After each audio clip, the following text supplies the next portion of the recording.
بتعرفوا ليش أنا بكل حسابي ما في أحلى منه؟ بتعرفوا ليش دوم قلكن أنا مبلغي أحلى من حسابي؟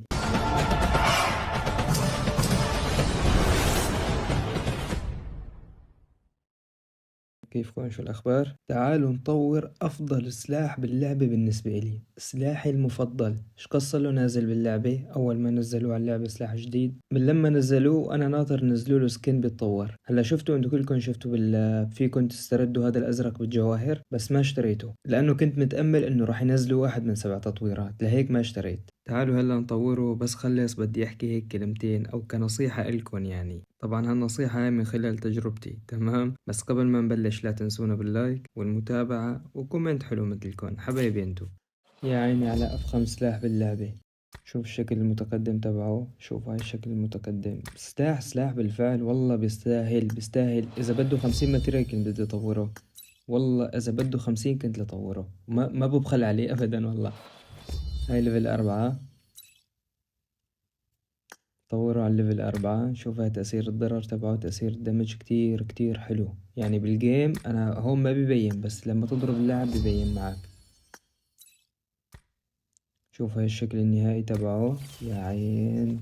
شفتوا يا سيدي؟ أنا بالفعل يعني أول سلاح بينزل وبطوره وما ما يعني ما بزعل على الماتريال اللي بحطه، لأنه فعلا بيستاهل. روح طق على الليفل 6 يلا حبيبي. شوفوا صندوق الغنايم تبعه. هلا صندوق الغنايم تبعه عجبني، بس هيك لو انه شوي شكله هيك من تحت الصندوق تبعه انه لو يكون واضح. ما ضل عندي ماتيريال كتير، عندي قصاصات نجي ندمجون.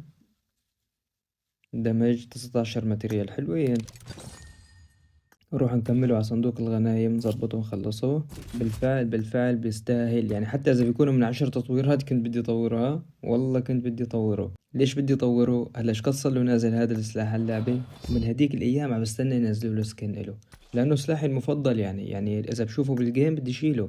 هلا شوفوا هذا ما اشتريته لانه ما بيسوى، ما عجبني يعني انا، تمام. هلا خلصنا تطويره تمام، بس بدي احكي لكم هيك كلمتين. بتعرفوا ليش انا بكل حسابي ما في احلى منه؟ بتعرفوا ليش دوم قلكن انا مبلغي احلى من حسابي؟ لانه صدقا شوفوا كل شغلة موجودة بحسابي، سواء بدلة ولا سكن سلاح او سيارة او كذا او كذا، ما بفتح الا على الشي اللي بيعجبني. يعني مثلا سلاح تمام لما بينزل اذا مو عاجبني وخارط مشطي 100% ما بفتحه، او مثلا سكن بدلة اذا مو عاجبني وخارط مشطي 100% ما بجيبه، ما بفتح عليه. باستثناء بدلات اكس، بدلات اكس بدي اجيبهم كلياتهم، ما فيني ما اجيب بدلة اكس. بس اذا ما عجبتني كمان وما اقتنعت فيها ما بطورها. مثل بدلة الغراب جبتها ومكستها، البدلة المائية مكستها. بس الفرعون، في عالم بتقلك الفرعون احلى بدلة، بس انا بالنسبة لي ما بتعجبني كتير، ليك لساتها عندي ليفل 3 وانا قادر اني اطورها، بس ما بدي اطورها لانه ما بتعجبني. يعني عندي بدلة الغراب تسواها مليون مرة. يعني بدلة اكس هي ضروري تكون بالحساب، بس مو ضروري تتمكس. لانه ليش؟ لانه بالنهاية عن جد حرام. اقل بدلة اكس اليوم بتكلف تطوير مطالعته وتطوير ماكس بحدود ال1000 دولار. وبرأيي ونصيحة والله من اخ لاخواته،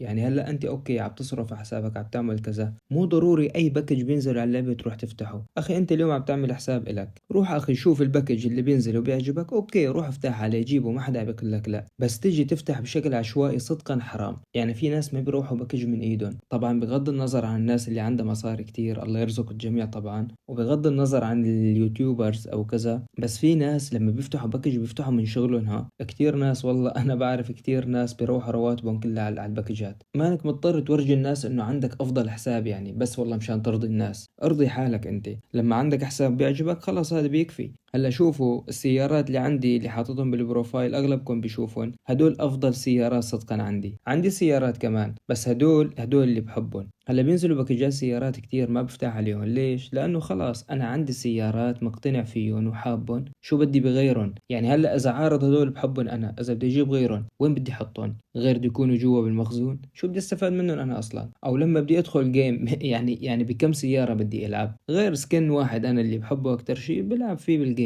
فبرجع بقولكم والله مو مستاهل، ديروا بالكم على حالكم وشوي خلوا هيك سيطرة على نفسكم. يعني لما بينزل باكج انا بعرف اللي بيصرف على حسابه ما ما بيسيطر على حاله لما بينزل باكج، بده يروح يشحن ويفتح عليه. بس انتوا سيطروا على نفسكم هيك فترة صغيرة، وانا متأكد ما راح تضلوا تفتحوا مثل ما بتفتحوا هلا. شوفوا اخواتي، ما تقولوا هذا مليار بيحكي كتير، بس صدقا هالكلام هذا والله نصيحة لكم، والله نصيحة من اخ لاخواته، لانه بالنهاية منك مضطر ترضي حدا، خلص رضي نفسك وبس. وهذا كان كل شي عندي اليوم، وما تواخذوني اذا كان الفيديو طويل. تمام حبايبي، انتوا كونوا بخير وتحياتي.